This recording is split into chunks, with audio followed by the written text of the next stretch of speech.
Qui est là? L'infirmière de garde. Je vous apporte vos cachets pour dormir. Il fait déjà nuit? Oui, il est 9h30. Comment était la journée? Comment ça? Est-ce qu'il a fait beau? Et est-ce qu'il y avait du soleil? Il a fait assez chaud. Et les nuages? Il y avait des nuages? Je n'en sais rien, sans doute. C'est pas mon genre de passer mon temps le nez en l'air. Moi, j'adorais regarder les nuages.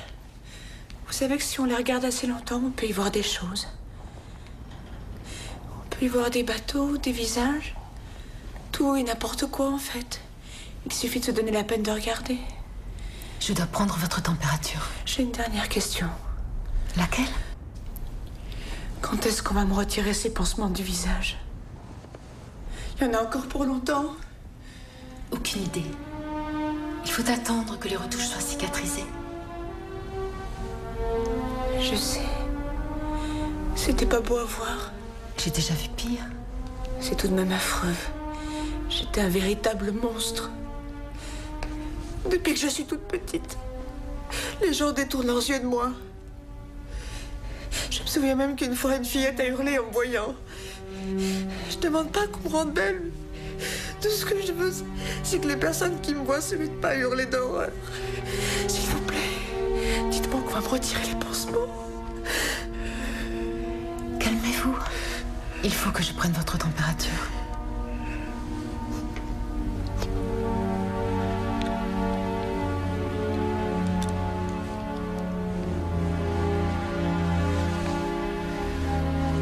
Ce sera peut-être demain ou après-demain.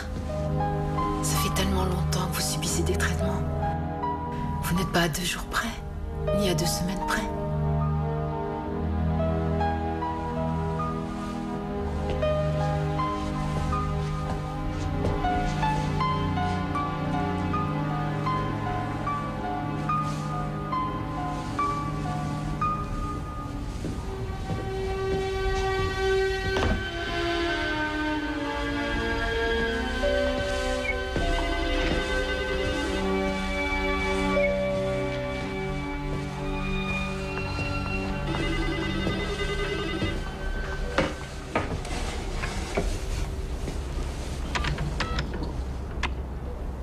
Docteur Bernardi, je viens de faire la visite du soir de la patiente 307. Elle est relativement calme, pas de température. Merci, mademoiselle, à tout à l'heure. Tu as déjà vu son visage? À la 307. À sa place, il y a longtemps que je me serais jetée par la fenêtre. Vous venez de faire la connaissance de mademoiselle Janet Tyler.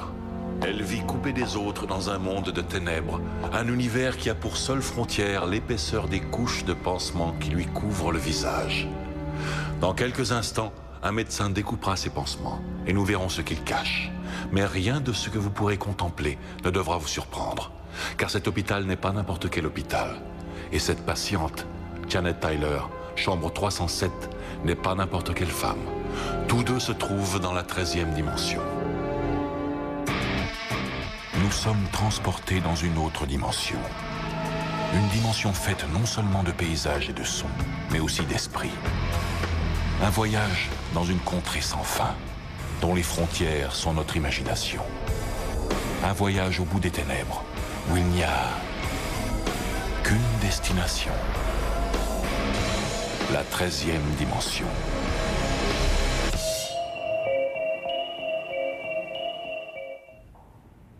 Vous avez pris sa tension? Oui, 12,8. Bien. Les dernières intraveineuses n'ont pas déclenché de réaction? Non, tout est normal. Revenez vers 23h pour lui donner son sédatif habituel. Bien, docteur. Il fait bon ce soir, non? J'ai eu trop chaud toute la journée. Je peux vous dire que ça cognait dehors. On va vous enlever ces pansements bientôt. Vous devez avoir du mal à les supporter, non? Je suis habituée depuis le temps. Bien sûr. C'était votre 9e opération, c'est ça? La 11e. Parfois, j'ai l'impression que j'ai passé ma vie enfermée dans une chambre d'hôpital. Je m'y sens aussi bien qu'un ermite dans sa grotte. Personne ne vient me déranger. Personne ne peut me voir. Je suis un cas désespéré, n'est-ce pas? Je resterai un monstre jusqu'à la fin de mes jours. Il est encore trop tôt pour le dire. C'est vrai qu'aucune des interventions n'a donné de résultat, mais cette fois sera peut-être la bonne. On ne le saura qu'en enlevant les pansements.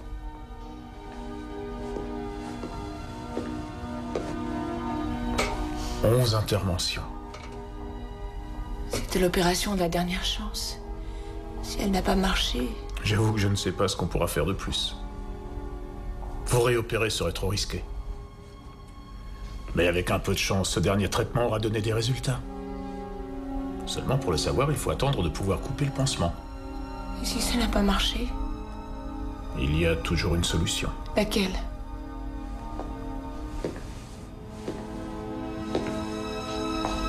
Vous le savez bien. Oui. Vous n'êtes pas seule, mademoiselle Tyler. Vous savez que d'autres malheureux sont atteints de la même infirmité que vous. Ils vous ressemblent. Et si jamais cette dernière intervention avait échoué, l'État vous enverrait couler des jours tranquilles parmi les vôtres. Mais c'est affreux. Mais non, c'est un endroit où tout le monde est comme vous y serez à l'aise. Pourquoi on me forcerait à y aller? Je ne veux pas vivre avec des monstres. Je veux rester avec les gens normaux, c'est pas juste. Mademoiselle Tyler, vous savez que nous voulons vous aider. Nous ne vous aurions pas admise dans cet hôpital si nous n'étions pas prêts à tout pour ça. Mais vous devez être un peu réaliste. Et si je gardais les pansements? Ou si je portais un masque? Je dérangerais personne? Je vivrais ma petite vie? Je trouverais un travail, n'importe lequel? Et pour qui est-ce que vous vous prenez?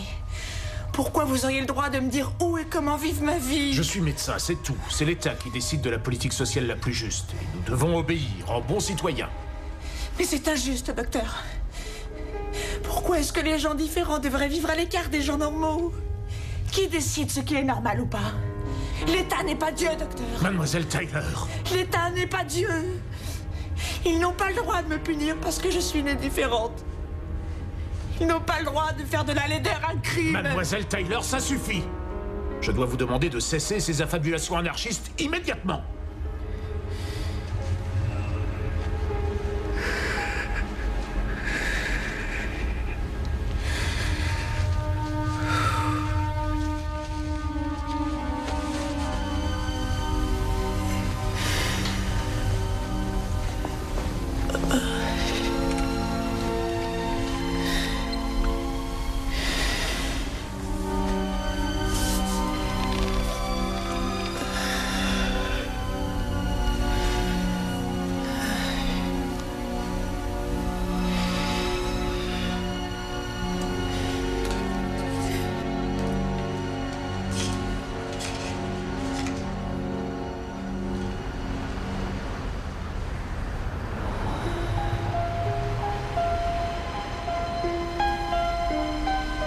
Tout doit être noir au dehors.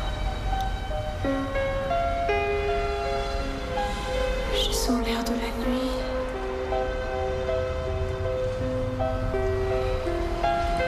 Et je sens le parfum des fleurs.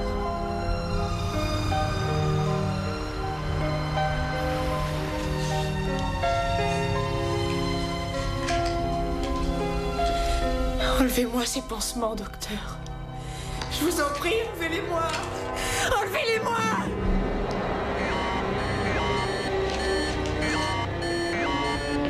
J'en peux plus! Mademoiselle Tyler! Infirmière! Je tiens ses jambes. S'il vous plaît! On se calme. Le docteur va enlever les pansements de la 307. Il veut que l'anesthésiste l'accompagne.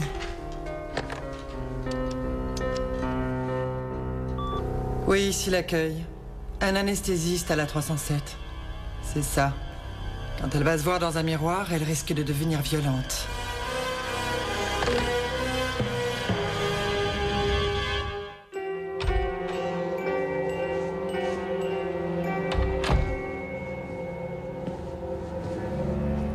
Ça n'a pas l'air d'aller, docteur. Je me sens si fatigué. Vous êtes très stressé depuis quelque temps. Je sais que la réparation faciale de la 307 vous tient à cœur. C'est difficile de ne pas se sentir impliqué dans ce genre de cas. On fait tout ce qui est médicalement possible, On s'investit corps et âme, et au bout du compte, on se retrouve à croiser les doigts en espérant un miracle. De temps en temps, ce souhait est exaucé. Juste assez souvent pour qu'on garde l'espoir et qu'on continue à croire au miracle. Mais vous vous faites du mal à force de tant vous investir. Si je pouvais rester froid et professionnel, je le ferais. Mais j'ai vu le vrai visage de cette femme. Et derrière ces traits monstrueux, j'ai vu quelqu'un de bien. J'ai vu un être humain.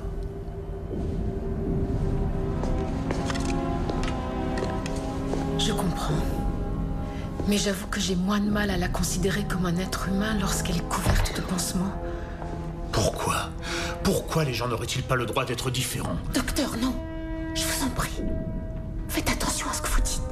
Oui, je sais, je risque la prison. Cette patiente vous tient tellement à cœur que vous en perdez le sens des réalités. Ça ira mieux une fois les pansements retirés. On saura alors à quoi s'en tenir. Un seul chef, une seule voix, un seul monde. Mesdames et messieurs, notre chef bien-aimé. J'attendais son discours. Bonsoir, mes chers concitoyens. Ce soir, je vais vous parler de la joie du conformisme. Du bonheur que nous connaissons tous ensemble dans notre société, enfin unifiée. Vous vous souvenez tous des temps passés, de cette ère improductive, sentimentaliste et chaotique de l'histoire humaine, où les gens faisaient semblant de croire que l'originalité des êtres et des pensées était un bien pour tous. Il nous paraît aujourd'hui aberrant qu'à cette époque, les gens pensaient qu'il était très romantique de n'être pas comme tout le monde et qu'après tout, chacun pouvait être différent, que la société pouvait fonctionner comme une sorte de puzzle hétéroclite, comme un mélange informe, chaotique et fragmenté. Nous savons aujourd'hui que cette idée était complètement stupide. Gardez les yeux ouverts pendant toute la procédure. Votre vision peut être altérée. Pour en être sûr, vous allez me décrire ce que vous voyez pendant que j'enlève les pansements. Bien, docteur. Attention, si vous vous agitez ou si vous recommencez à perdre votre sang-froid, les infirmières vous immobiliseront et l'anesthésiste vous administrera un sédatif. C'est bien clair. Faites-moi confiance. Je me tiendrai tranquille. Parfait.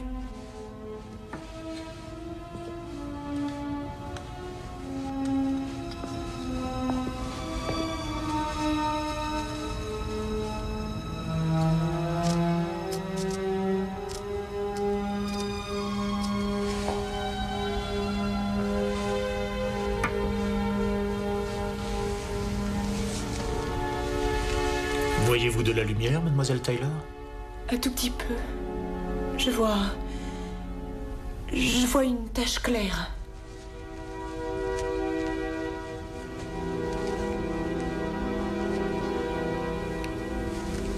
Et maintenant?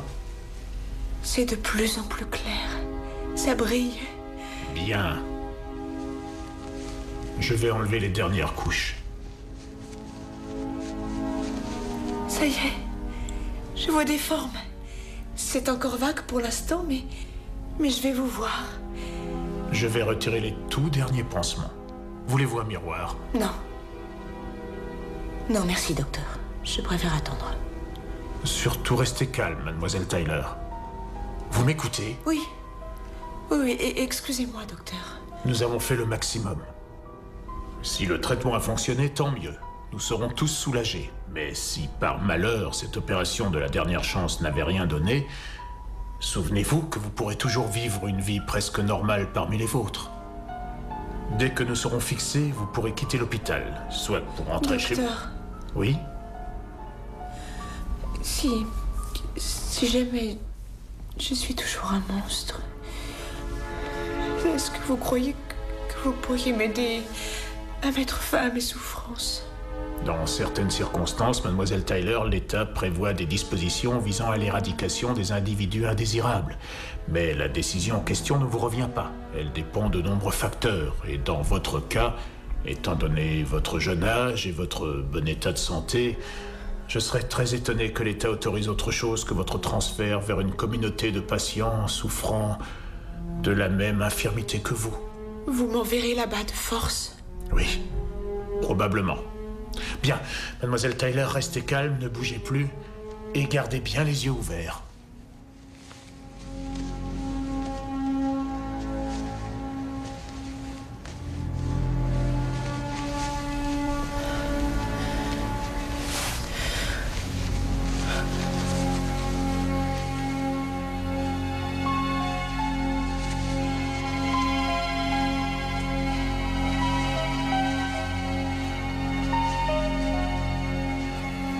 Nous y sommes presque.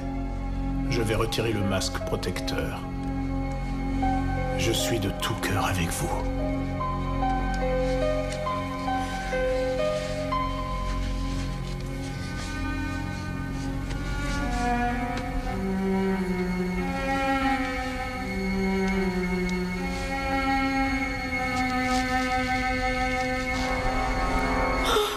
Oh mon Dieu! Oh, aucun changement. Votre visage est toujours le même. Oh non! Quelle horreur!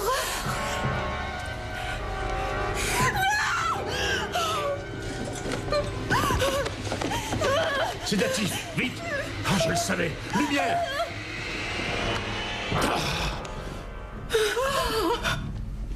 Alors, c'est sédatif!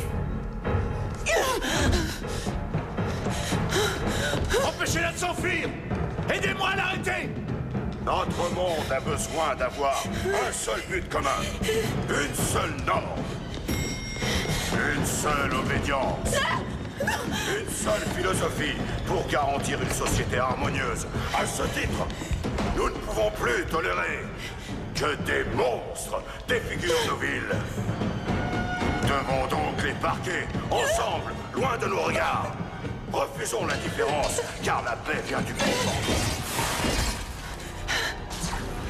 Seul le conformisme peut nous apporter l'unité, le progrès et la tranquillité. Le conformisme est notre idéal. N'ayez pas peur, Janet. Regardez, voici un représentant de la communauté dont je vous parlais. C'est amusant, vous vous êtes réfugié dans la pièce où il vous attendait. Tout va bien se passer, vous verrez. Janet, je vous présente Monsieur Smith. Il dirige le village d'internement au nord de la région. Il va vous emmener retrouver les vôtres. Mademoiselle Tyler. Notre village est charmant et les habitants sont très gentils. Je suis sûr que vous allez vous plaire chez nous. Tout le monde est comme vous au village. Et vous allez voir, très vite, vous sentirez que vous avez trouvé votre vraie place parmi nous. Dans notre village, on vous appréciera à votre juste valeur et on vous aimera comme vous êtes. Pour toujours. Pas ça, non! Non, je veux rester! Mademoiselle Tyler, prenez vos affaires et nous partirons dès que vous serez prête. Monsieur Smith, Oui? pourquoi nous ne sommes pas aussi beaux que les autres gens? Je n'en sais rien, mademoiselle Tyler. Je n'en sais rien du tout. Mais ce que je peux vous dire, c'est que ça n'a pas d'importance. J'ai lu un jour un proverbe très ancien qui nous concerne. Il dit « La beauté est dans l'œil de celui qui regarde ». Quand nous quitterons cet hôpital pour aller au village, ne l'oubliez pas. Ça pourrait beaucoup vous aider de vous le répéter sans cesse en silence comme un mantra. La beauté est dans l'œil de celui qui regarde.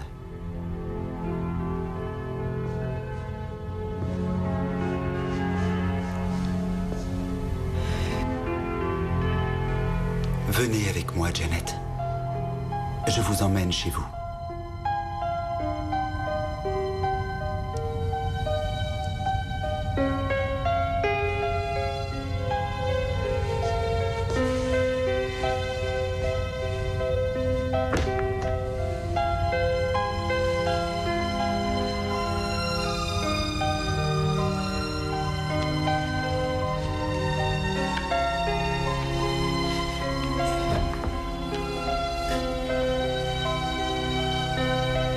Au revoir, mademoiselle Tyler. Plusieurs questions viennent à l'esprit. Où se passe cette histoire? Et quand? Quel genre de société peut ériger la laideur en modèle et punir la beauté comme une déviation de la norme? Vous voulez une réponse? La voilà. Cela n'a aucune importance. Parce que ce vieux proverbe est vrai.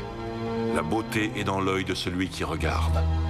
Que ce soit aujourd'hui ou dans 100 ans, que ce soit chez nous ou sur une autre planète où vivent des êtres intelligents, la beauté sera toujours dans l'œil de celui qui regarde.